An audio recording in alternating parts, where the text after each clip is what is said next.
Question. What law school did you attend, and where did you place in that class? And the other question is, could you quickly, I think I probably have a much higher IQ than you do, I suspect. I went to law school on a full academic scholarship, the only one in my class to have a full academic scholarship.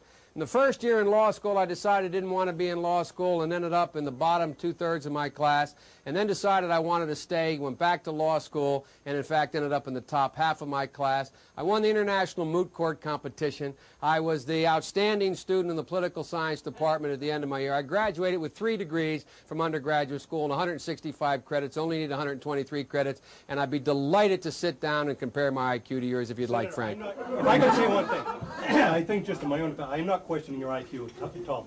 I'm just saying that with the people that we have elected to office in recent years, I think that we have to question their credentials very solidly. Well, I think you're right, Frank.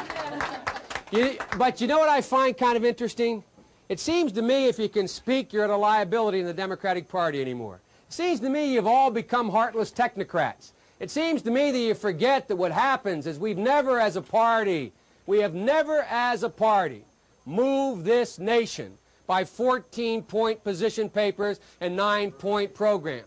It seems to me that when we got involved in the civil rights movement, Frank, nobody asked Martin Luther King what his legislative agenda was. He marched to change attitudes. When the women's movement started, it did not move with a constitutional amendment. They marched to change attitudes.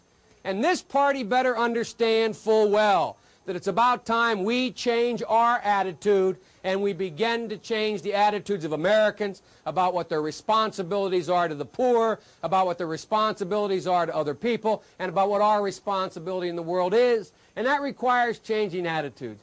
But Frank, I promise you, you'll see my 15-point plans and 19-point position papers, and you'll be able to make a judgment when Gary Hart and I stand there. Who knows more about foreign policy, Gary or me? And when you see that Dick Gebhardt and I stand there, you'll be able to make a judgment whether Dick Gebhardt or I know more about economic policy. But ultimately, Frank, this country needs a leader, and leaders change attitudes about people.